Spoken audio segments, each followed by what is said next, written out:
Amis réfractaires, aujourd'hui on se retrouve pour une assez courte vidéo où on va faire une petite mise à jour sur une de nos dernières vidéos que vous avez beaucoup appréciée, qui s'appelle « Électricité, ils se foutent encore de dongle ». Donc pour faire très simple et très rapide, cette vidéo montre de manière technique que l'augmentation des prix de l'électricité en France est due à des décisions politiques, qu'il y a donc des responsables politiques, que ce sont nos gouvernants, et qu'on a le droit de leur reprocher ça, et on a le droit de les dégager pour ça. Mais dans cette vidéo, il manquait un exemple très concret, et pourtant, c'est pas très loin de chez nous. Regardez ce qui se passe en Espagne et au Portugal, ils ont réussi à diviser par 3 le coût de l'électricité rien qu'avec une seule loi.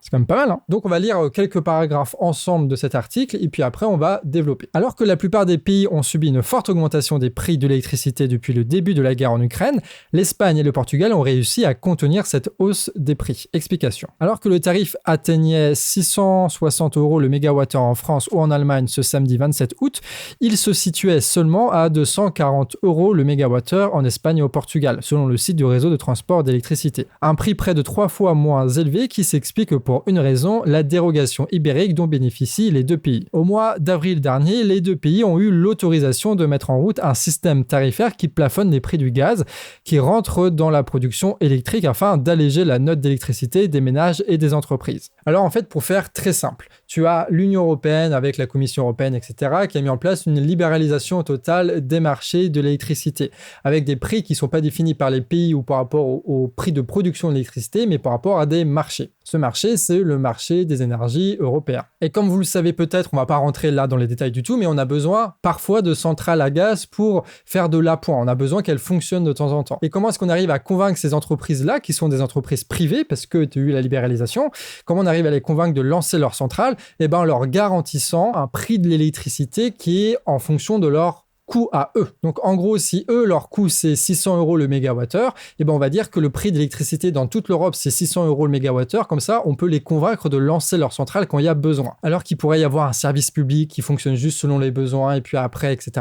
Mais bon, trop compliqué pour eux. Et se rajoute à ça évidemment un phénomène en plus de surspéculation qui fait qu'on se retrouve avec les fameux, 1000 € le mégawattheure qui ne correspond à aucune réalité mais juste à la surspéculation de fonds de pension, d'acteurs privés avec des assurances, des trucs, enfin c'est le bordel. Et donc eux, l'Espagne et le Portugal, ils ont tout simplement dit que ce marché européen des énergies ne nous concerne pas. D'accord ? Ne nous concerne pas et on va définir nous-mêmes les prix de l'électricité par rapport à notre production. Ce qui est l'attitude normale à faire, hein. Mais du coup, ils ont réussi comme ça à diviser énormément les prix de leur électricité. Pour une fois, ce ne sera pas les mêmes qui paieront, avait déclaré la ministre de la Transition écologique espagnole, Teresa Ribera, en expliquant que les compagnies énergétiques allaient faire les frais de cette baisse. Alors là, j'allais dire une grosse bêtise, mais tu as le Discord de Socialisons les énergies qui vont corriger. Donc je vais vous préciser vraiment comment fonctionne ce système, comment est-ce que l'Espagne a pu diviser par 3 le prix de son électricité. Ça fonctionne en 4 étapes, ça c'est simple, vous allez voir. La première d'entre elles, c'est l'État qui fixe le prix du gaz, pas de l'électricité, hein, mais du gaz, d'accord? Et la différence entre le prix du marché et le prix fixé par l'État, qui est assez grande vu que c'est 50 € le mégawattheure, est subventionné par l'État lui-même. Donc c'est l'État qui paye la différence. Deuxièmement, le fait que le gaz soit si peu cher et du coup que le prix soit déconnecté au marché européen permet aux centrales à gaz espagnoles donc d'acheter du gaz pour beaucoup moins cher et donc 3 de produire une électricité beaucoup plus bon marché. Sauf que tout ce système-là, ça dépend des subventions de l'État et du coup tu as la 4e étape qui est importante pour que ça nous intéresse nous, c'est que en réalité, cette subvention originelle sur le gaz est financée par une taxe sur les entreprises pétrolières, les entreprises d'énergie, qui se font du fric sur l'augmentation des cours de l'électricité. Et même en Espagne, où c'est qu'à 250 € le mégawattheure, entre guillemets, tu as énormément d'entreprises, notamment celles qui ont investi dans les énergies renouvelables, qui se font beaucoup d'argent en ce moment.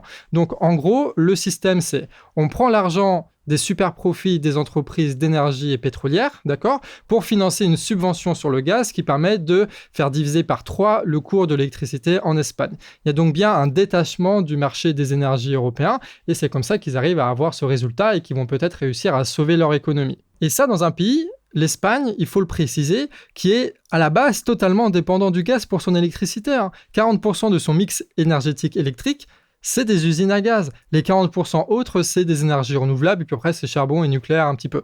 Donc ça veut dire qu'un pays totalement dépendant du gaz pour sa production électrique a réussi à trouver un système pour diviser par 3 par 3 le prix de l'électricité.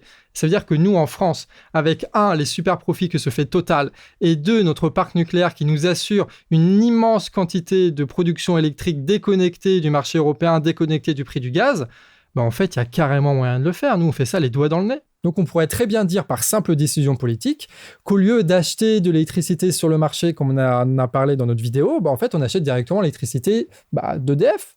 Et comme ça, on a l'électricité d'EDF, des centrales nucléaires, et que si on doit faire de l'appoint un petit peu pour acheter sur le marché, s'il faut vraiment, on taxe les profits Total qui sont faits des milliards et des milliards. C'est simple en fait. L'Espagne l'a fait, le Portugal l'a fait, ils arrivent à avoir des prix de l'électricité qui ne vont pas mettre des millions de personnes dans la misère. Pourquoi pas nous ? Et ça qui est important à dire, c'est que nous, techniquement, on peut le faire. On peut le faire parce qu'on a les centrales nucléaires pour le faire. C'est une décision politique de faire monter à ce point les prix de l'électricité. On pourrait tout simplement racheter à EDF. Et l'Espagne et le Portugal le prouvent. C'est une décision politique qu'on pourrait prendre demain si on voulait. Mais face à ça, tu vas avoir la propagande de la Macronie qui vont répéter qu'on a maintenu le bouclier tarifaire. Donc le bouclier tarifaire, c'est en gros l'État qui fixe le prix de vente d'EDF, de prix de l'électricité. Ce qui fait que si toi t'es chez EDF, si t'es pas chez EDF, va chez EDF, d'accord, vraiment, il faut le faire maintenant. Si t'es chez eux, en fait, tu vas avoir qu'une augmentation de 4% de l'électricité cette année et de 10% en 2023 d'après ce que dit le gouvernement. Sauf que là, il faut pas se faire avoir. Il faut avoir les connaissances techniques pour pas se faire avoir. C'est que même si c'est l'État qui fixe le prix de vente de l'électricité d'EDF, les fonctionnements qu'on décrit dans notre vidéo qui sont liés à la libéralisation forcent EDF à acheter de l'électricité sur le marché. Ce qui fait que la différence entre le tarif réglementé et le prix du marché va être payé par EDF. Sauf que EDF, c'est une entreprise publique qui possède des centrales nucléaires et qu'à chaque fois qu'ils sont en déficit, en fait, c'est l'État qui paye. Donc, en gros, ce qu'on ne va pas payer par nos factures d'électricité, on va le payer à travers des subventions de l'État. D'accord ? Donc, ce qu'on ne va pas payer sur nos factures d'électricité, on va le payer avec une augmentation des taxes, une augmentation des impôts et une destruction des services publics comme l'hôpital. Donc, le tarif réglementé ne règle pas la situation. Ce qu'il faut, c'est totalement se déconnecter du marché énergétique européen et de reconstituer totalement le monopole d'EDF, de la production jusqu'à la distribution de l'électricité. C'est le seul moyen qu'on a pour éviter cette crise énergétique majeure. Bref, encore une fois, il faut le répéter, la situation dans laquelle nous sommes au niveau des prix de l'électricité est due à des décisions politiques et donc il y a des responsables politiques face à ça et nous sommes légitimes à sortir dans la rue pour imposer nos revendications pour ne pas justement tomber dans la misère parce qu'en fait l'augmentation des prix de l'électricité ça va foutre des millions de personnes, des millions de ménages dans la misère mais ça va mettre aussi des entreprises en faillite puisque eux ils n'ont pas le tarif réglementé et même si nous avons le tarif réglementé comme je l'ai dit on va le payer par nos impôts quoi qu'il arrive et ça n'a aucun sens de mettre une économie à terre pour s'assurer le profit de quelques entreprises qui se font du fric en spéculant sur le marché des énergies. Ça n'a aucun sens de privilégier des connards cocaïnomanes et des robots traders plutôt que le peuple lui-même. Et sur France Culture, ce matin, littéralement ce matin quand la vidéo sort, il y a Macron qui a fait une déclaration apparemment où il a dit que peut-être que dans certaines circonstances, si Vénus est alignée avec Saturne, que peut-être, éventuellement, il réfléchirait à la possibilité de mettre en place une taxe sur les super profits. Sauf qu'il y a 3 problèmes à ce qu'il dit. La première, c'est que il met ça à condition que ce soit à l'échelle européenne. Sauf que à l'échelle européenne, en fait, ça va mettre des années à se faire, si ça se fait, d'accord ? Donc, c'est juste gagner du temps jusqu'au moment où on oublie sa déclaration, comme c'est souvent le cas avec Macron. Deuxièmement, c'est pas parce que tu taxes les super profits que tu vas taxer suffisamment les super profits, d'accord ? Peut-être qu'il va faire juste une taxe à 2% qui va rapporter 500 millions d'euros, tu vois ? C'est peut-être ça le délire. Juste pour, tu vois, qu'il y ait une loi qui soit votée pour qu'il puisse après défendre sur les plateaux télé, mais en réalité, ça ne change rien parce que la taxe, elle est foireuse. Et troisièmement, il faut bien comprendre, ça c'est une critique un peu plus systémique, que en gros, l'idée, c'est de prendre le pognon de Total pour pouvoir acheter de l'électricité sur les marchés européens, c'est-à-dire de filer du pognon aux financiers qui se font des marges colossales sur une électricité qu'ils ne produisent pas puisque les financiers ne produisent pas d'électricité. Du coup, en gros, on prend du pognon sur une multinationale pour pouvoir après financer les marges colossales d'autres multinationales. Et peut-être même qu'on va racheter de la propre électricité de Total ou des trucs comme ça. Donc en gros, en fait, c'est juste les 2 poches d'un même pantalon. Ce pantalon, c'est la finance, c'est un parasite qui désorganise totalement notre production. Et nous, on veut quitter la finance. On veut pas juste la subventionner, d'accord ? Mais on verra dans une prochaine vidéo qu'il y a peut-être un arrangement qui est en train de se faire entre Macron et Total. Mais pour ça, il faut que tu t'abonnes parce que ça va arriver dans quelques jours et il faut pas louper ça. Et tant que le gouvernement ne se rendra pas compte de ça, il faudra lui opposer un rapport de force pour pouvoir réellement changer la situation. Pour imposer nos revendications, Mais on va pas se mentir, on va passer une étape directement, mais aussi changer la Constitution, parce que si on change juste une loi, mais que ce sont les mêmes connards qui restent au pouvoir et les mêmes banquiers, les mêmes riches qui achètent le pouvoir, en fait, on va se retrouver dans 6 mois dans exactement la même situation. Tant qu'on n'aura pas changé la Constitution et tant qu'on n'aura pas repris le pouvoir, nous, le peuple, on ne va pas trouver de solution. Donc si c'est un problème politique que nous avons, nous devons trouver une solution politique, et pour ça, il faut aller dans la rue. Et une bonne nouvelle, c'est que là, comme vous voyez sur ce post Facebook, tu as des très grosses mobilisations qui sont en train d'avoir lieu en République tchèque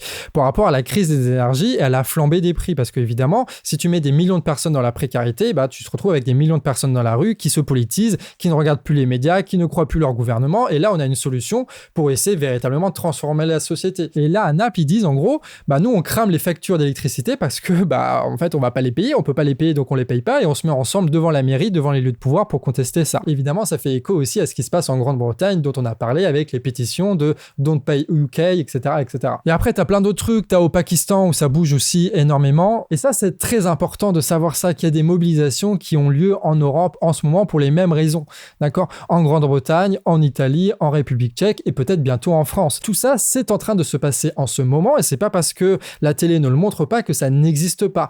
La réalité est que tu as une crise économique, une crise financière due à des raisons politiques partout en Europe et le peuple se réveille pour imposer un rapport de force face à ses dirigeants pour faire changer la loi et faire en sorte que les choses s'arrangent un peu, quoi. On n'est pas seul. D'accord? On n'est pas seul. Et ce qu'on a vu, c'est qu'à la fois, il y a des solutions politiques pour s'en sortir et que tu as le peuple en action qui est en train de sortir et se mettre dans la rue pour pouvoir imposer ces solutions-là.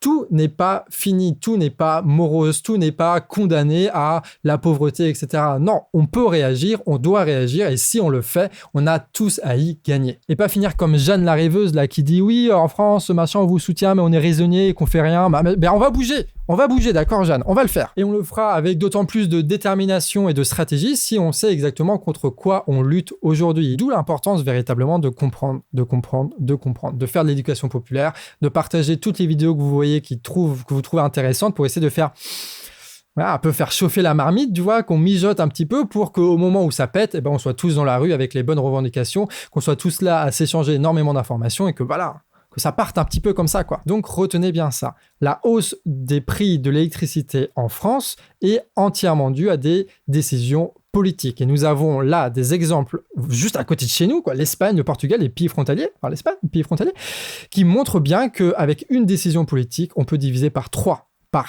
le coût de l'électricité. Et donc, il faut le faire. Et si le gouvernement ne le fait pas, c'est qu'il ne défend pas nos intérêts, mais celui de la finance, etc., etc. Donc, conclusion logique, on doit les dégager. C'est là-dessus qu'on termine. Merci à tous d'avoir regardé cette petite vidéo. J'espère que ça vous a plu. N'hésitez pas encore une fois à partager massivement parce que c'est avec ces partages-là que vous donnez de la force au canard. Et vu le moment politique que nous vivons, c'est important que ce genre de médias-là prennent de la puissance, prennent de la force, même si vous n'êtes pas forcément d'accord avec nous sur tout. Au moins, on nourrit le débat et c'est de ça dont on a besoin. Sachant que vous êtes de plus en plus nombreux à partager les vidéos, vous êtes de plus en plus nombreux à les regarder. On n'a jamais fait autant d'audience au canard. Et voilà, je pense qu'on est prêts, nous en tout cas, à la séquence qui va arriver à soutenir les manifestations, à faire circuler un maximum d'idées, un maximum d'analyses. Et puis on verra ce qui va se passer. Mais ça va être intéressant. Mieux que de regarder sa facture d'électricité en se disant bordel de merde, quoi. Le feu de palette, hein. Le feu de palette. Sur ce, des bisous et à la prochaine.